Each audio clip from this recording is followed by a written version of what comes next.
Alright guys, Bill, I'm here back with a new video, and in this video, I'm continuing my series of redoing some old season rankings, and here, I'm going to be talking about my season ranking of Survivor South Africa, where I believe the last time I did it, we only had 6 seasons, now we obviously have 9. So we'll be ranking every season based on personal enjoyment. And let's get started. At number 9, the worst season of Survivor South Africa to me is Survivor South Africa Malaysia Season 2, which is just kind of a rough watch. It's a season that really has very little going for it. I mean, it's a continuation off Season 1, which we'll talk about. Feeling very similar to it, and it having a pretty low production value, and it having not the most interesting gameplay in the world. But also, I feel like something that this season in particular has that makes it worse than Season 1 is a less likable cast, and a cast that simply just doesn't come off as super notable, or outside of the likes of like a Hein, who is notable due to his survival accomplishments on the season,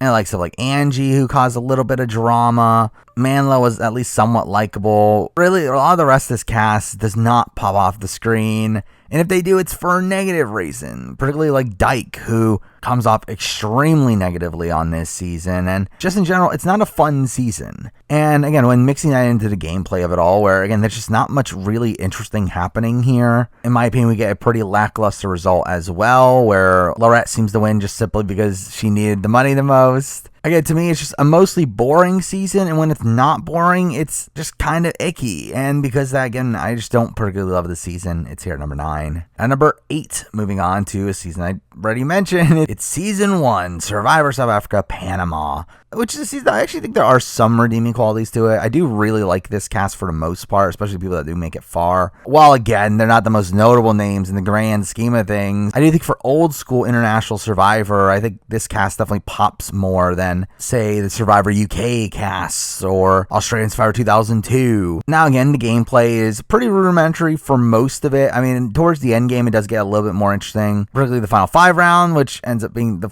final round with any vote off, which is dumb because again, this is a season that had a format of the final 2 being determined by challenges, which is again not good. But that final 5 round was pretty great. Money was great because 2 people returned to the game and were able to flip the game, which again, that part of it's not great. But again, I do enjoy the final 5 round of this season. I think it's probably the best individual round in old school international Survivor, but it's not really enough to really prop it up much more. Again, for the most part, it's just simply a fine season. I mean, there are some fun characters like the likes of Nico, and Zane has his moments. I like Lizelle. Imzi was fine. Gareth is obviously a player that pretty much runs the entire game, only be sniped out at the very end, and that's kind of an interesting story for him. But again, for me, I feel like this is another season that has kind of a lackluster ending. Not just in the fact that Vanessa wins the game after coming back into the game, but also the fact that she wasn't even trying to win the game and was trying to give the win to Imzi, only to fail at that and then win because of that. Again, that's kind of annoying. But again, just really overall, just kind of an okay season, and it's here at number 8. And number 7, we're moving on to a season that is extremely inconsistent. There are parts of the season that are some of the best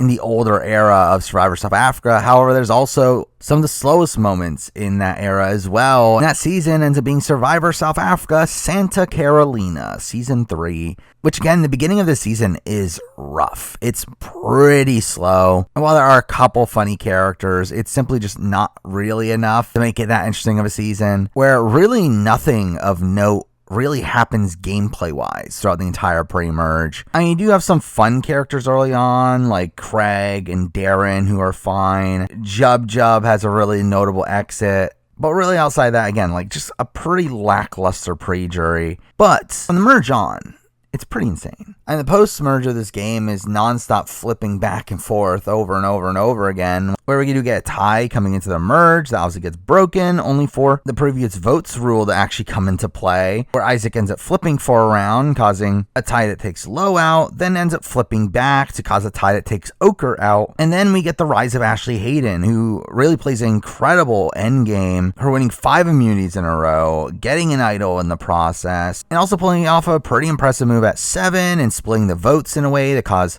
people that get more votes in the case of a tiebreaker, which she ends up utilizing at the final 6 to take out Isaac. Then we get the Kaz blind side, and we have Ashley flipping Gigi to take out Sade, and then we get her mistake and voting out Proverb instead of Gigi. Again, like, there's a lot to this endgame. It is a pretty insane stretch of the season. The problem is the first half sucks, and it's some of the worst Survivor South Africa has to offer. So again, it's a bit tough to really reconcile, but it is its inconsistency that has landed here number 7. Now, number 6, we're moving on to a season that I think is probably one of the most mid-seasons of Survivor ever exists. And that season is Survivor South Africa Maldives Season 4, which I actually do mostly enjoy this season.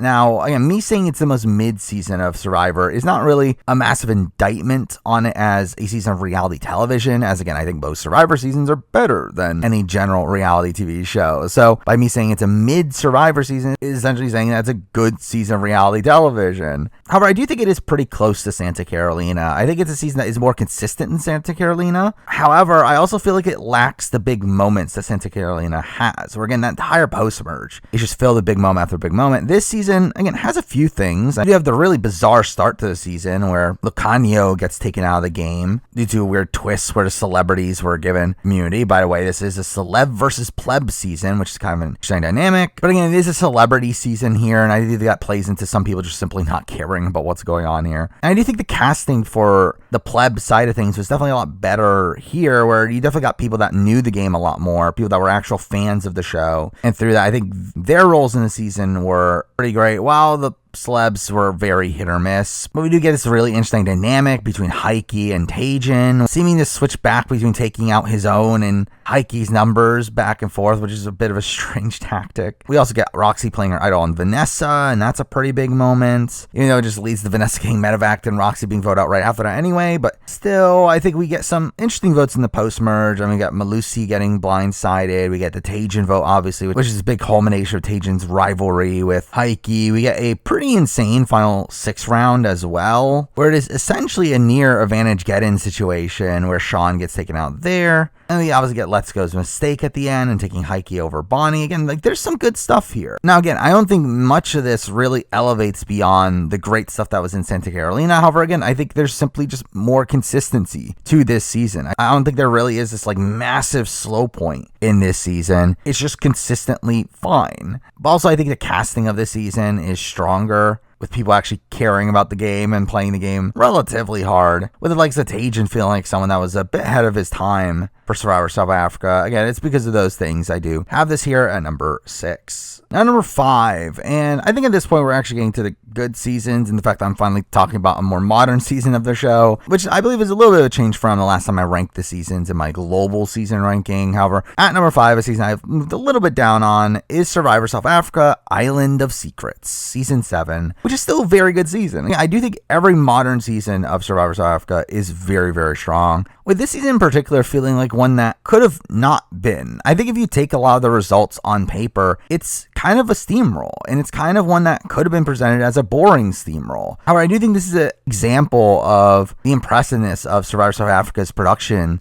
and editing style, and the fact that this season still ended up being good despite that. Or again, this could have been on the level of the way most people look at something like Redemption Island or One World, these seasons that are just completely dominated by one player and they don't face that much adversity. But again, I do feel like this season is portrayed in a way that made it all kind of entertaining, particularly in the fact that we get so much of a focus on Rob Bentley in the post-merge, really getting to see every little thing that he's doing, and through that really get to know the way he's playing the game. Well, also we had this minor looming threat against him that again never really goes through, but then ends up presenting this as there's at least a chance that something could go wrong. We do also have a pretty decent pre-jury. It's not a great one, but there's a couple interesting votes, particularly Paul vote, where he gets voted out after having given his idol to Rob. We have Ting Ting's blind side, to where Jacques ends up wasting his idol on himself instead of Ting Ting. We get the Nathan vote, which is a pretty insane one as well, where Nicole ends up flipping on him. So again, those are pretty good votes. Post-merge, again, like, it is a little bit rougher. I mean, there's a couple blind sides, like the CPay vote. The Maba vote is a pretty interesting one, and the fact that she had an idol that she literally found at that tribal and didn't use it. You obviously have the entire just storyline around Jacques, which is great. Now, I will also say that does lead to some mistreatment of him that was not great, but I do think him as a scrappy underdog in the game was pretty interesting to see. We get one of my favorite moments really in all of Survivor South Africa, which is this like really funny moment of Doral finally starting to piece things together at the final 6 tribal, when essentially everybody but Mike openly says that they're in an alliance together. And again, that's a funny moment. And we get the final 5 trial, which is a pretty insane one. I mean, 3 idols played at the final 5, and Steffi essentially getting voted out due to default, and that being a massive blindside where Nicole turned her back on her. Again, a really great vote off there. But again, as a whole, I think it's a season that, again, you could definitely see how this could have just been a boring steamroll, but it's not. It is actually a fun season. Now, again, I still think because it is still a steamroll that I struggle with putting it above the next few seasons. And again, there was a point where I did have this a little bit higher on the list. However, I do think in retrospect, just simply because, yeah, it is Rob and Nicole really just running a lot of the game, and with the true positives about this season are relatively minor. But again, I just think it's the presentation of this season that does elevate it to where it's here, number 5. Now, number 4, we have a season that is kind of the opposite, where it's a season that has a lot of crazy stuff happening gameplay wise, but is presented terribly. However, I do feel like it is because these big moments that do happen, I have it above the last season. And at number 4, I do have Survivor South Africa Champions. And again, this was switched last time I did the list. I decided to switch it just because simply I remember Champions a lot better and I remember it more fondly. It's a season that does have a special place in my heart, particularly from a Survivor South Africa perspective, or really just an international Survivor's perspective. As I remember my first watch of this season, again, I watched this season for the first time when doing massive binge of all the older international Survivor seasons, with this being the last one I had to watch. And straight up, I mean, while that kind of became the precipice of starting this channel, the overall experience of watching these international Survivor seasons was not the greatest, considering most of them are pretty bad, especially in comparison to the more recent seasons. But Champions was the last one I needed to watch, and was one I was kind of holding out hope that it was good, and it ended up being much better than I was expecting. Again, coming out of the other South Africa seasons, I think this is leaps and bounds better than seasons 1 through 4. Now, again, the massive issue is the Champions twist. Again, it wastes so much screen time early on, where we spend so much time with Cornet and Mark Fish, and that's really underwhelming, especially considering they also end up playing a factor into the gameplay with them living with the tribes, and through that kind of acting as mentor figures for them, even though they know nothing about the actual game. So again, I do think the Champions twist is a complete bomb there. I think even beyond that, the format of the season is a bit strange. We have a couple non-elimination episodes. We also have some episodes that are a bit dragged out, and there definitely are issues. However, I do think this is still an all-time great season result-wise. I mean, there's so many fun flips back and forth throughout this season. I mean, literally the first vote of the season is Graham flipping the game to take out Ashley, which is a really, really great vote off. We do get some ickiness with the Zan stuff, which is obviously not good. But beyond that, we get the Shona vote off, where the entire storyline between David and Shona and their idol is just really funny. We get the swap, where Gina ends up being kind of screwed out of the game through her idol being stolen from her. And that might not be the most likable TV, but it is still a pretty notable moment there. And again, just the entire post-merge is really insane. I mean, we start off with the fall of Marion, where now Shane and Sivu end up being on the bottom. We then get the vote flipping to blindside Solly, only for it to flip again to vote out Moira. Then we get the Shane blindside, where he gets blindsided 2 idols in his pocket. And while we, again, get some ickiness from Althoff, we then still have the final 5 tribal, where Sivu plays an idol and idols out Xavion. And we get a very messy final 4 round, where really just everyone was flipping on everybody. Boule flips on Sivu, while Graham flips on David, and it leads to a fire-making challenge. Again, that's really interesting. And we got a really interesting final tribal, where the vote is pretty close, and Graham just kind of barely squeaks out the win there. Again, it is a pretty great season. I do really enjoy this season through and through. I do feel like this is a season of a lot of really big moments that, while again, I do struggle with the fact that the format and the editing is pretty bad, but I think the casting and the gameplay is pretty strong, which is enough to elevate it here to number 4. Now, number 3, we're moving on to the definitive top 3 for me. Again, these are 3 of the more recent seasons, and the 3 that aren't Island of Secrets, meaning that they actually have more dynamic gameplay to them. And I think all 3 of them are relatively close. I think they're all pretty great seasons. However, at number 3, I'm sadly going to have to go with Survivor South Africa Return of the Outcasts, the latest season, which again, it's kind of a shame that it's this low. I think it's a season that, again, there was so much hype around it, and I had a lot of fun while watching it live, even though, again, there were slow points, particularly towards the end game, where the overall structuring of the season was a bit off. But again, I did really enjoy this season at the time, but it just simply hasn't stuck to my mind. I feel like it's a season that, because of the way that it was presented and the way that we watched it, it simply just didn't have a lasting impact. Because I think on paper, as a season, I think I could argue it's better than the following season. I do think it's just the fact that it was forced to be 24 episodes. Well, again, I think they did their best to justify that 24 episodes without having to compromise the integrity of the game like Australian Survivor does. I still just don't feel like it worked out particularly great here. Now, again, I do as a whole really still enjoy this season. I think there's still really great storylines that come out of this season. I mean, the fact that Shane and Marion end up being 2 of the final 3 is insanity to me. And the fact that 4 of the final 5 end up coming from SA champions is also insane to me. I think like Dino's storyline across the season is pretty incredible, especially coming off of his very rocky first season. Obviously, watching Marion return and play a pretty dominant game here was pretty impressive. Phil ended up being a really fun character that kind of came out of nowhere. Meryl ended up being a pretty impressive player on this season. Steffi as well really impressed me, and her blindside is probably one of the biggest moments of the season. Palessa also came off as a pretty great player here. The Shona vote was a pretty crazy vote. We got the Tevin vote, where again, Tevin being blindsided so early on in the game was so out of left field to me. Chappie's as the first boot was pretty predictable, though the way it happened was really fun. Again, there's a lot of great things that happen on this season. I think it is a strong season. We got a lot of fun characters. Didn't even mention the insanity that is Pinty on this season.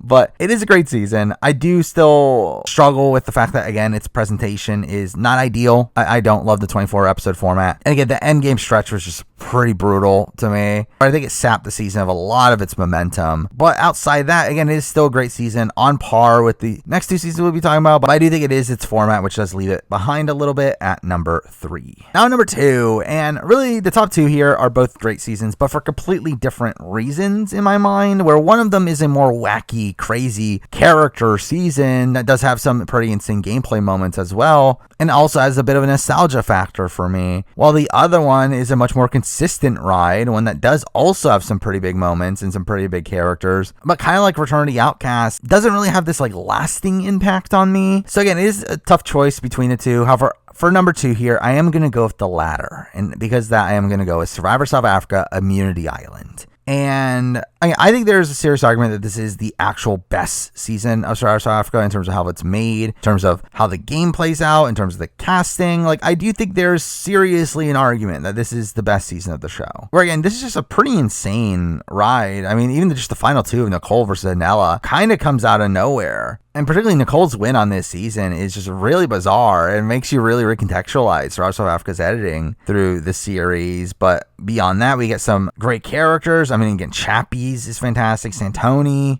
Tyson and Kieran were interesting here. Anesu was interesting. Wardall had her moments. Sean, Rainier. Dino had an interesting early boot run. Carla was really great. Teresa was a train wreck. Pinty was also a train wreck. So again, like, there's fun people on this season for sure. And again, I think the game plays out in a really interesting way where, again, we get some great vote offs early on. Again, Jason being the first boot is pretty insane. Teresa getting out of the game is pretty crazy as well. The merge vote is one of my favorite merge votes probably in Survivor history, where you get the Vuna side coming in down on numbers, but successfully playing their idol on Chappie's, only for the other side to misplay their idol and Marisha to get blindsided there. And we do get tied destinies, which I don't particularly love, but we do get a pretty insane stretch in the end game of us getting the Nesu blindside and then Santoni idling out Wardall. We get Kieran and Tyson being sniped out of the game at the very end. We also get Chappie's immunity run where he wins 5 immunities in a row, only to get sniped at final 3. Again, like, it's a pretty insane ride. There's a lot going on here. And again, I think there's a serious argument this is actually the best season. The reason I don't have it as the best, as again, I just don't feel like it had as much of an impact on me as the other season, where I feel like that's a season that, despite it having probably more slow points in it, is a season that I have more of a personal attachment to. So because of that, for me, I have Immunity Island here at number 2. Now, number 1, the best season of Survivor South Africa for me ends up being Survivor South Africa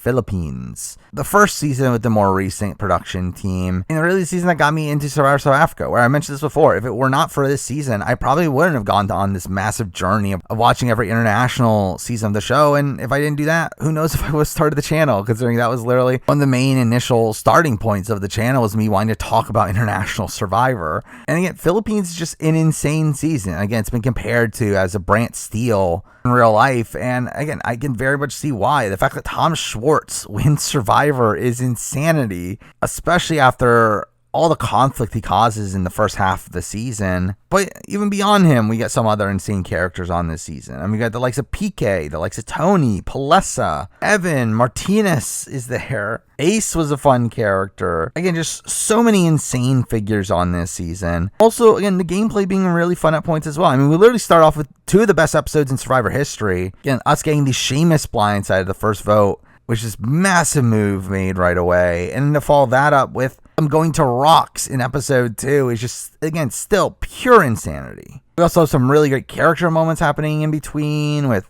everything Martinez is doing, and like Tevin making fun of his already written out final tribal speech. We have Werner eating his idol clue. Again, there's insane stuff going on there. Post swaps, I will say, a little bit inconsistent, though. You still have the Mariska vote, which is pretty fun, and Tevin blindside is an insane moment. Getting to the merge, we do have the Shanae vote, which is this really ridiculous immunity train moment, followed by Palessa getting blindsided with an idol in her pocket. Even the Tony and PK votes, while they're not the most riveting TV, they at least had some moments within them. And then we get an insane Final 5 vote with Werner playing his idol on Jean and taking out Katinka, only for Werner himself to be blindsided. And just in general, Werner has a great arc on this season. Again, like I just think it's a pretty solid season all around. Again, there definitely are slow points. Again, the mid-swap phase of the game is pretty slow. The mid-merge phase of the game is relatively slow. But it's really a season that's elevated by its characters. Even though the gameplay doesn't remain the most interesting the entire way through,